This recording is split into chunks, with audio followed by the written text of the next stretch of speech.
bienvenue dans cette nouvelle vidéo. Donc aujourd'hui on va parler de ballonnement. Je sais c'est super charmant, mais bien que ce sujet soit tabou, je pense qu'il est essentiel d'en parler et d'en parler de manière assez franche.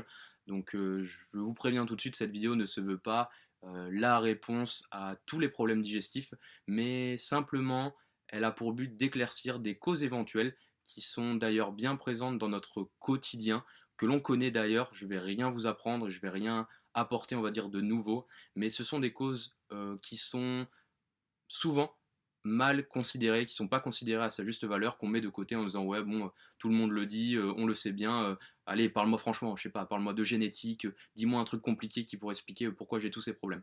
Donc cette vidéo elle va être basée sur une étude assez ancienne du docteur Walter Alvarez qui date de la fin des années 40, 47 ou 49. Grâce à l'étude sur laquelle je vais me baser, elle a aussi pour but de vous partager un peu, de vous introduire un peu à la science qu'on pourrait qualifier d'un peu ancienne, la science un peu de l'époque. Cette dernière était beaucoup plus accessible et beaucoup plus compréhensible, alors que maintenant on est rentré dans quelque chose qui est très complexe, vraiment réservé à une sorte d'élite ou d'experts, on aime bien dire ça. Alors bien que la science soit vraiment complexe et qu'un organisme vivant tel que le nôtre soit complexe, il est facile en fait pour passer pour, soyons assez francs, pour quelqu'un d'intelligent et justifier un peu des fois son travail ou quoi que ce soit, d'utiliser des mots complexes qui ne sont pas utilisés dans le vocabulaire, on va dire, courant, et voilà, d'essayer de faire un peu perdre la population et de se dire laissez-nous gérer tout ça, vous savez, c'est très compliqué, on va s'occuper de vous, on va faire un bon médicament, etc. Donc, ne vous inquiétez pas, il ne va pas y avoir d'attaque ou quoi que ce soit, c'est juste pour vous montrer qu'à l'époque, eh ben, la majorité de la population était capable de lire une étude scientifique et grâce à la lecture de celle-ci était capable par elle-même d'essayer de travailler sur soi et d'essayer d'arranger ses problèmes. Là, pour le coup, ce sera les problèmes digestifs. Je vais lire beaucoup de passages de cette étude, vraiment avec les mots de l'auteur. Donc l'étude est en anglais, donc j'ai fait la traduction. Je vous mettrai à l'écran, à droite ou à gauche, le passage vraiment que je vais lire, comme ça vous allez avoir la version originale et moi je vais vous le traduire en français, parce que vous allez voir que grâce à un peu en paraphrasant, en lisant vraiment ce que l'auteur dit, vous allez pouvoir un peu pénétrer dans ses pensées et puis la manière de penser un peu de l'époque également. Le déclencheur dans la recherche des ballonnements du docteur Alvarez a débuté en 1911, donc ça fait presque 110 ans, lorsqu'il a rencontré une femme qu'il a qualifiée de psychopathe, qui était ménopausée et en fait qui arrivait à l'hôpital avec un abdomen protubérant et qui était certaine d'être enceinte du Saint-Esprit. Par la suite, en fait, elle a été scandalisée parce qu'elle s'est rendue compte qu'elle n'allait pas avoir de bébé et qu'elle était simplement ballonnée. Ensuite, dans sa pratique, il a continué à rencontrer régulièrement des femmes qu'il qualifiait de nerveuses et de malheureuses et qui, pendant la journée, devenaient de plus en plus ballonnées pour atteindre vraiment en fin de journée un stade d'une femme enceinte de 8 mois, selon ses termes. Et ce ballonnement diminuait durant la nuit et arrivait à un stade à peu près, enfin un état à peu près normal dans la matinée. Son expérience, il a vite compris que ces ballonnements n'étaient pas dus au gaz, car après avoir fait des examens approfondis au niveau de l'intestin et de l'estomac, aucune trace de ces gaz n'était retrouvée, et surtout, des fois, les ballonnements disparaissaient de manière soudaine, sans aucune flatulence ou évacuation de gaz particulier.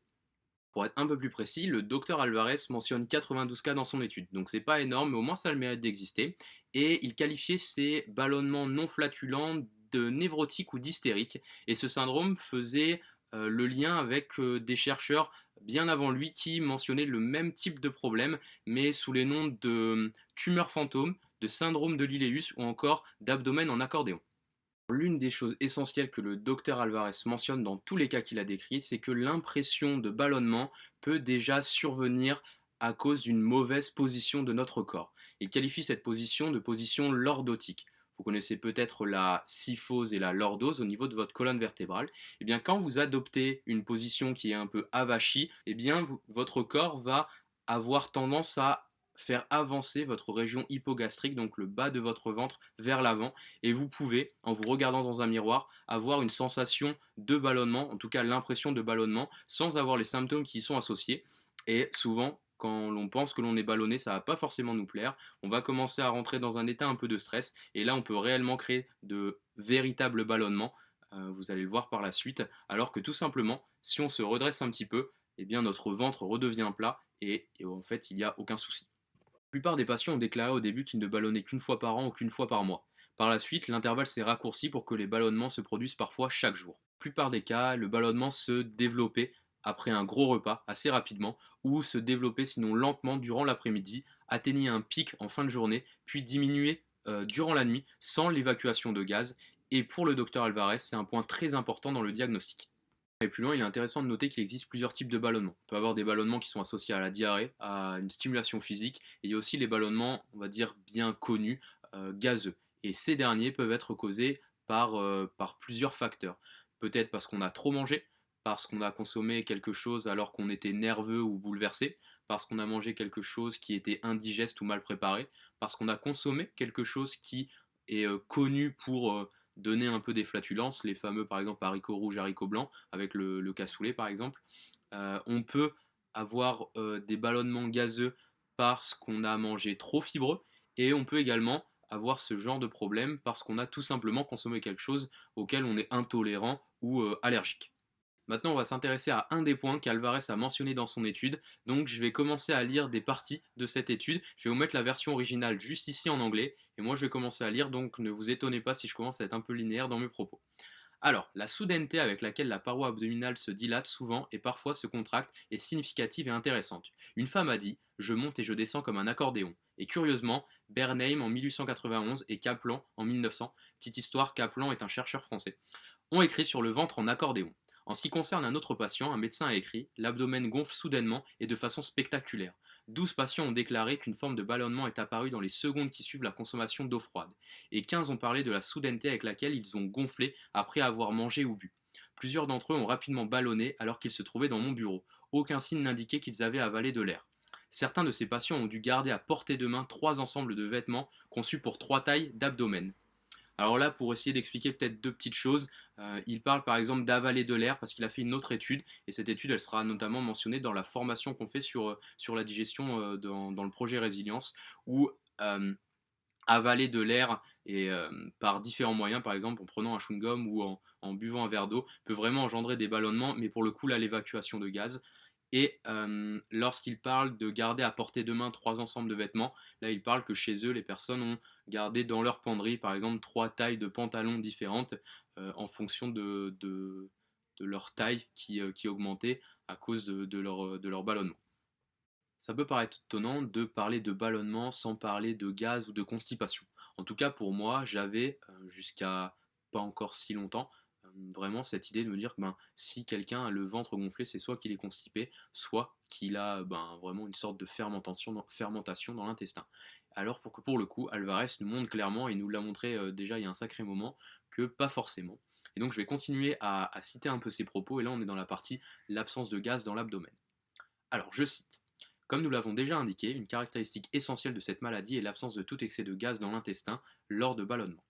Il est intéressant de noter qu'il y a 100 ans, Sir James Simpson a décrit le syndrome et savait qu'il n'était pas dû à la présence de gaz dans l'intestin. Pour démontrer ce fait à ses étudiants, il avait l'habitude de placer un tube dans le rectum d'un patient avec l'extrémité extérieure dans un verre d'eau.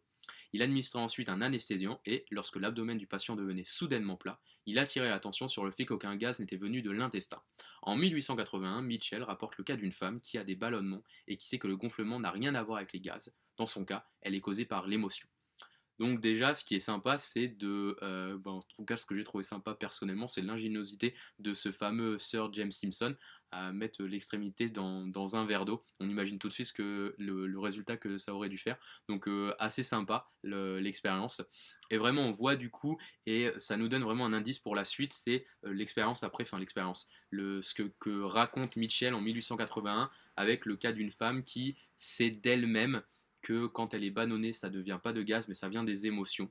Et vous imaginez bien que c'est par là qu'on va se diriger par la suite. Étant donné qu'on parle d'émotions, on va parler de types de personnes un peu qui peuvent être touchées par ce genre de ballonnement. Ça, c'est une partie, encore une fois, de l'étude d'Alvarez. Donc pour rappel, il a étudié 92 cas. Dans ces 92 cas, il y avait 85 femmes et 7 hommes. La répartition, elle était plutôt étonnante parce que lorsqu'on parle de pathologie au niveau de l'abdomen, on a plus tendance à avoir 3 ou 4 hommes pour une femme.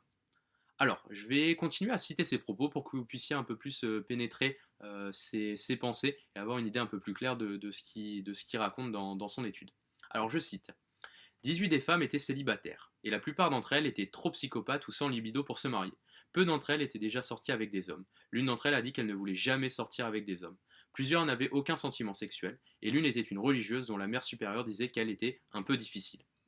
7 des femmes qui s'étaient mariées avaient divorcé, et au moins 22 de celles qui étaient encore mariées étaient malheureuses, ou avaient fait une mauvaise expérience sexuelle, si on peut traduire comme ça. 4 ont fait remarquer qu'elles avaient commis une erreur en épousant un homme trop âgé pour elles. Une a épousé un dipsomane. L'une d'entre elles, qui s'était mariée à 17 ans, était encore vierge à 55 ans. Le commentaire le plus fréquent dans mes notes concernant la personnalité des femmes qui ballonnent était très nerveuse. Beaucoup ont été décrites comme constitutionnellement inadéquates et toujours souffrantes, timides, avec une personnalité négative ou schizoïde, ou très sensibles et inquiétantes, tendues, irritables, souvent fatiguées, parfois déprimées, psychopathes et enclines à pleurer sans cause apparente. Plusieurs patients avaient tendance à hyperventiler lorsqu'ils étaient nerveux. Une femme était si hypersensible qu'elle ne supportait pas un simple examen rectal. La plupart des patients avaient des réflexes profonds très exagérés. Dans le premier cas, la secousse du genou était si forte que la jambe de l'autre côté sautait aussi. Lorsque j'ai touché une zone gâchette sur le dos d'une femme, elle a roté à plusieurs reprises. Donc, ce qu'on peut en retirer de ce petit extrait, vraiment qui est raccourci parce que pour la petite histoire, l'étude elle fait 29 pages, donc il a vraiment, vraiment bien détaillé et insisté sur plusieurs points. Mais là, ce qu'on peut en ressortir, au-delà du fait que il y en a qui ont divorcé, enfin, c'est pas forcément des arguments qui veulent dire bon bah si vous divorcez, vous allez forcément ballonner, mais c'est plus ressortir ce côté, comme on l'a mentionné juste avant, émotionnel, où vraiment on a des gens qui sont euh, un peu stressés, irritables, qui sont vraiment tendus, hypersensibles, et tous ces facteurs-là qui relèvent un peu de la sphère psychologique, eh bien, peut influer directement sur notre système digestif et donc sur notre capacité ou non à ballonner. On sait que les femmes, en tout cas, parce qu'ils les mentionnent principalement, sont celles qui sont timides, irritables, stressées, qui vont avoir plus tendance à ballonner. Mais Alvarez a voulu aller un peu plus loin et a fait un petit paragraphe, même un grand paragraphe sur le déclenchement de la maladie, donc le déclenchement des ballonnements. Donc je vais continuer à lire un peu ses propos. Dans 3 cas, la maladie avait débuté dans l'enfance, et dans un cas après la rougeole. Dans plusieurs cas, elle avait commencé lorsque le patient avait 16 ou 17 ans. Dans certains cas, le ballonnement était apparu pour la première fois peu après un mariage précoce et malheureux, tandis que dans d'autres, il avait fait suite à une opération, une fausse couche, le décès des 2 parents dans un accident, une crise d'indigestion grave, un épisode de vomissement ou de diarrhée, une fièvre inexpliquée, une période de surmenage ou la première convulsion épileptique d'un enfant. Une femme avait commencé à ballonner lorsque sa bonne l'a quittée, une lorsqu'une bonne lui a volé son manteau de vison, une lorsqu'elle a découvert l'infidélité de son mari, une après son mariage avec un dipsomane, une en aidant à une campagne électorale, une lorsque sa mère s'est suicidée, et une lorsqu'au moment de Noël, elle a trop mangé et a pris un cathartique pour se soulager. Une autre patiente, une jeune femme capricieuse, mariée à un homme, découvre qu'elle a une gonorrhée et divorce de l'homme. Puis, toujours très amoureuse, elle s'arrange pour se remarier, pour découvrir quelques jours plus tard que l'homme s'est enfui avec une autre femme. Après des expériences malheureuses avec un autre homme, la femme se mit à ballonner. Une autre femme a commencé à ballonner lorsqu'elle a découvert, elle aussi, qu'elle avait contracté la gonorrhée de son mari. Une femme a daté sa maladie du choc mental qu'elle a subi en découvrant à 28 ans qu'un chirurgien lui avait ligaturé les trompes de Fallope lors d'une opération. Elle avait connu quelques mois de surcompensation avec de la nymphomanie, puis était devenue sexuellement anesthésiée et avait commencé à ballonner. Dans plusieurs cas, la femme était amoureuse d'un homme marié qui n'était pas libre de l'épouser. Parlons maintenant un peu plus précisément des causes. Donc je vais continuer encore une fois à citer le docteur Alvarez. C'est parti. Nombre de ces personnes savaient que les ballonnements étaient susceptibles d'accompagner toute excitation, agréable ou désagréable, toute dispute ou frayeur, toute position debout ou toute marche, toute activité équestre intense ou tout ce qui produisait de la fatigue. Une femme a dit qu'elle ballonnait à chaque fois qu'elle se sentait mal. Une femme a dit qu'elle ballonnait lorsqu'elle était effrayée par les crises d'asthme de son fils. D'autres patients ballonnaient lorsqu'ils se mettaient en colère ou lorsqu'ils étaient blessés de quelque manière que ce soit, mentalement ou physiquement. Certains ont eu plus de difficultés lorsqu'ils étaient angoissés par le temps chaud. D'autres lorsqu'ils étaient inquiets ou fatigués après une nuit sans sommeil. La femme très nerveuse d'un médecin ballonnait à chaque fois que son mari était appelé à sortir la nuit, la laissant seule à la maison. Une femme était ballonnée à chaque fois qu'elle s'inquiétait de l'arrivée tardive de son mari pour le dîner, et une autre lorsque son mari se plaignait de sa cuisine. Une autre a commencé à ballonner lorsqu'elle a essayé de se séparer d'une sœur dominatrice. La plupart des patients avaient constaté que tout repas copieux, en particulier le dîner, était susceptible de produire cette distension. En corollaire de ce facteur, de nombreux patients restaient assez bien quand ils mangeaient, mais peu. Certains ont découvert qu'ils pouvaient sans danger prévoir de sortir le soir s'ils ne mangeaient rien du tout pendant la journée. L'une d'entre elles, cependant, a jeûné pendant 3 jours et était toujours ballonnée. Donc déjà, ce qui veut dire que ne faut pas forcément du coup, faire un jeûne intermittent ou arrêter de manger pour éviter les ballonnements, parce que ça ne va pas forcément résoudre le problème. Dans certains cas, la constipation était un facteur, mais ce n'était pas le seul ni l'essentiel, comme le montre le fait que souvent, lorsque les intestins se mouvaient bien ou que le côlon était nettoyé avec des lavements, les femmes étaient encore ballonnées. Certains patients ont même déclaré qu'ils redoutaient une selle ou la prise d'un lavement qui pourrait agir comme un mécanisme déclencheur des ballonnements. Quelques patients ressentaient des ballonnements lorsqu'ils étaient assis, penchés en avant. C'est pourquoi l'un d'entre eux ne pouvait pas cueillir de baies et un autre ne pouvait pas s'asseoir courbé sur un bateau pour pêcher.